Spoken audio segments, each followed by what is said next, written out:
உங்களுக்கு என்ன கனவுகள் இருக்கு? நம்ம தமிழ்நாட்டுல யாரும் பிடிக்கூடாது பாஸ்.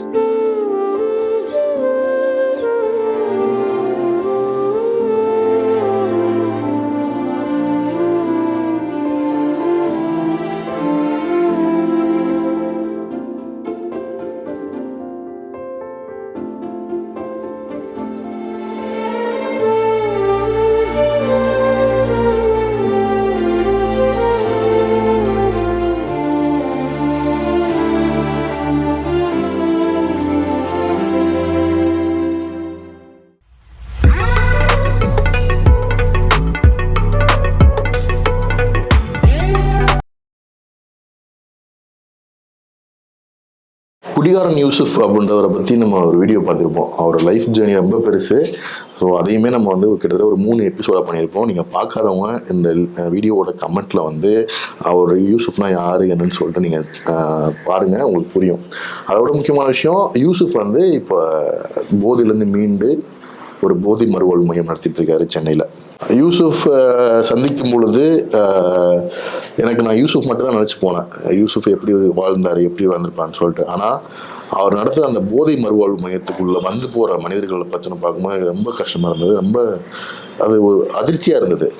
அம்மா பூ வைக்கிறாங்க, அப்பா ஆட்டோ ஓட்டுறாப்புல, ஒரு அண்ணன் தங்கச்சி நான் வந்து பெயிண்டிங் எல்லா வேலையும் செய்வேன். எல்லாம் ஃப்ரெண்டும் கூட வீடான பக்கத்தில் பீடி இடி அடிக்கிறது, கொஞ்சம் கொஞ்சமாக அப்படியே சரக்கு கொஞ்சம் கொஞ்சமாக அப்படியே மாறி போய் 2004 ஆச்சுன்னு வரேன். அப்போனா ஒரு 14 வயசு 13 வயசு அப்படி இருக்கும். பாதி வாழ்க்கை ஜெயிலே போயிடுச்சு. 2010 ஜெயிலில் எடுத்துன்னு வரேன். இன்னும் கூட கேச முடியல, கேஸுக்கு போயின்னு தான் இருக்கிறேன். சும்மாவே வச்சுன்னு போய்ட்டு அவன் வீட்டில் தூக்கின்னு வந்தால் டாசனை தூக்கின்னு போய்ட்டு இதுமாரி விசாரிக்கணும் சொல்லிட்டு என்ன ஒரு கேஸை போட்டு ரிமாண்ட் பண்ணுறானுங்க. அதுலேயே ஒரு பாதி வாழ்க்கை போயிடுச்சு. விடணும்னு ஆசை இருக்குது.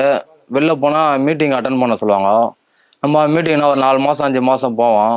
திருப்பி பழைய மாரி பசங்களை அப்படியே விட்டுனா ஒரு 2 நாள் 3 நாள் போகாத இருந்ததுன்னா மைண்டு கொஞ்சம் இதுவாகிறதுனால அப்படியே செல்ஃபாகிறது தான். இப்போ குழந்தை பிறந்தா வயிற்றுலேருந்து வந்தால் புது குழந்தை எப்படி வருது, புது ஜென்மமாக ஆகிடும் டப்புன்னு. நம்ம இங்கேருந்து வெளில போனால் உலகமே நல்லா அதை எனக்கு சொல்ல வரல. எனக்கு ஒரு வாழ்க்கை புதுசாக இருக்கிற மாதிரி தெரியும். வெளிலலாம் கோளாராக இருப்பேன். பாதி இந்த சைடு இருக்காது, இந்த சைடு டை இருக்கும், இந்த சைடு இப்படி எங்கெல்லாம் கைத்தெல்லாம் அறுத்துன்னு இருப்பேன்.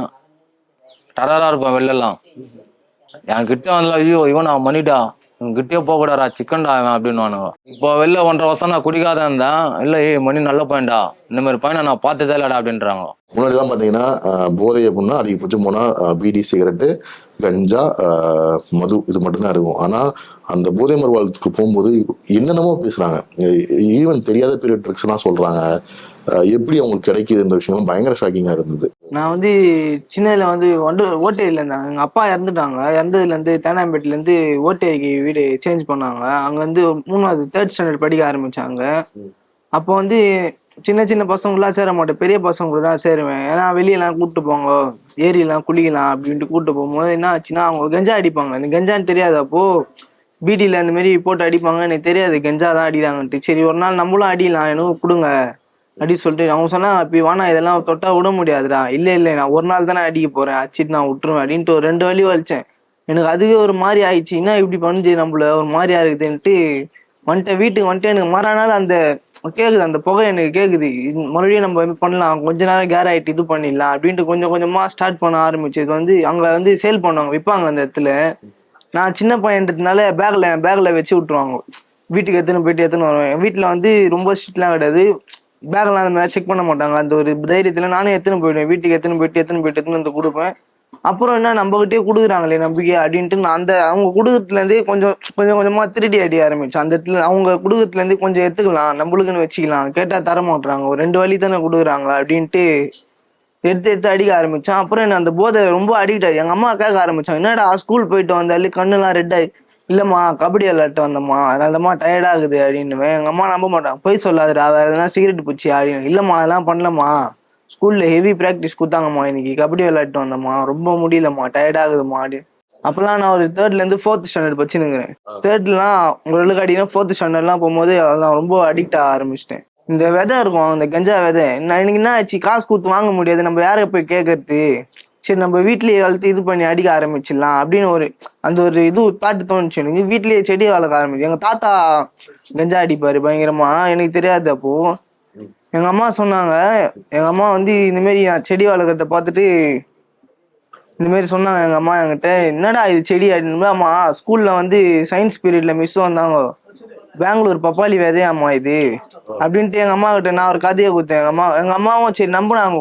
நாளாக செடி வளர வளர எங்க அம்மா போட்டோ எடுத்து கூகுளில் சர்ச் பண்ணாங்க. சர்ச் பண்ணோடனே இது கெஞ்சா செடி தான் அப்படின்னு கண்டுபிடிச்சி செம்ம அடி அடிச்சாங்க. என்ன ஒரு மாதிரி ஆயிடுச்சுன்னா எவ்வளோ அடி ஆச்சான். அவ்வளோ அடி அச்சும் கூட எனக்கு அப்பயும் அந்த கஞ்சா மேலே இருக்கிற மோகம் போவே இல்லை. சரி கூட அடி வாங்கிட்டோம், போயிட்டு அச்சோன்னா நம்மளுக்கு ஃப்ரெஷ் ஆகிடும், உடம்பு தெம்பாயிட்டும் வந்து சரி மறுபடியும் எதனா திட்டினாலும் அடி வாங்கினாலும் நம்மளுக்கு எதுவுமே தெரியாது, கெஞ்சா அச்சா நம்ம கரெக்டாக ஆகிடும் அப்படின்ற ஒரு இதுவாயிடுச்சு. அம்மா வந்து 2ஆவதா மேரேஜ் பண்ணினாங்க அப்பா இறந்தோன்னையும். எனக்கு வந்து அவங்கள பிடிக்காது எனக்கு.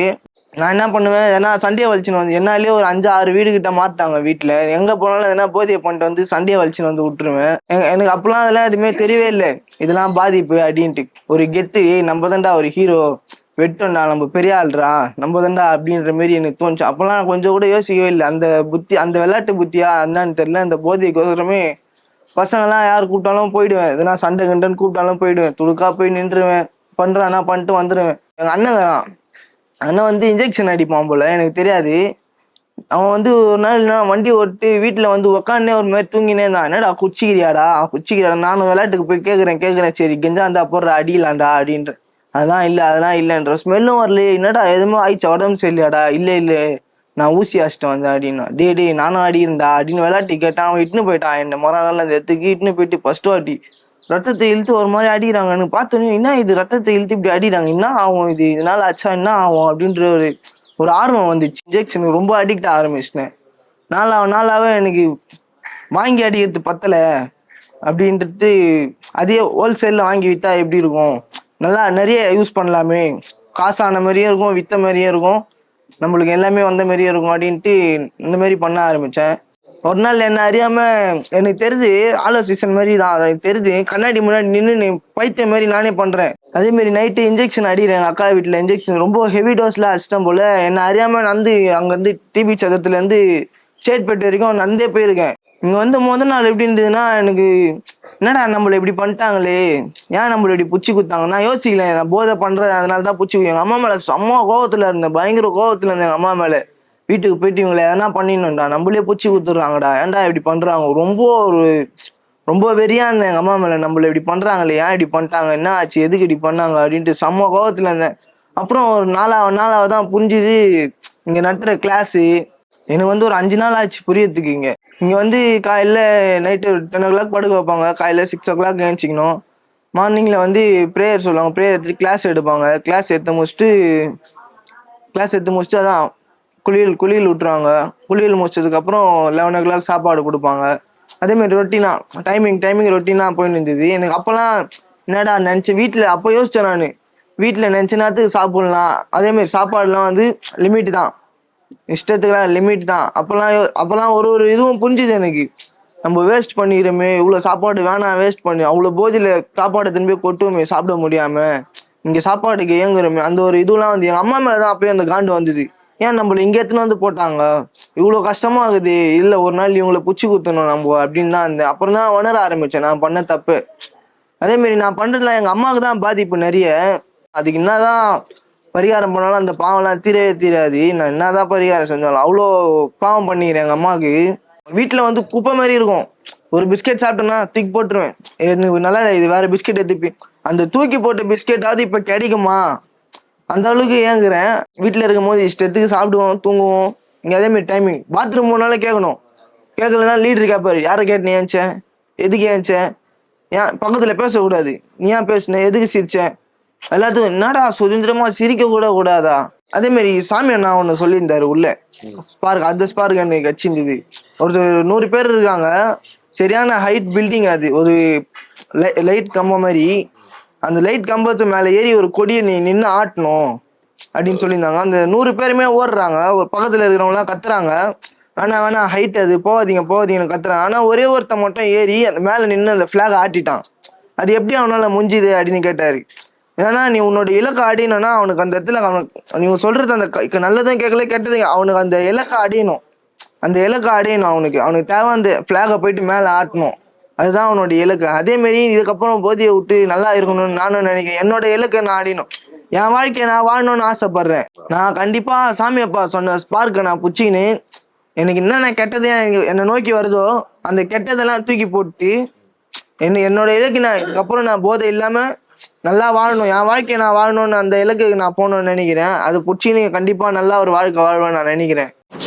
இன்னைக்கு இருக்கிற அரசாங்கங்கள் இன்னைக்குன்னு இல்லை என்னைக்குமே வந்து அரசாங்கம் மக்களுக்கான ஒன்றா இருக்கணும். மக்கள் பாதைன்னு தவறி போகும்பொழுது அதுக்கான பதிலை கண்டுபிடிச்சி அதுக்கான ஆக்ஷன் எடுக்கணும். அப்படின்னா மட்டும்தான் அது விஷயங்கள் தடுக்க முடியும். எவ்வளோ மதுபான கடைகள் உருவாயிடுச்சு. மதுபான கடைகளை பற்றி பேசுறதுக்கு யாரும் இல்லை.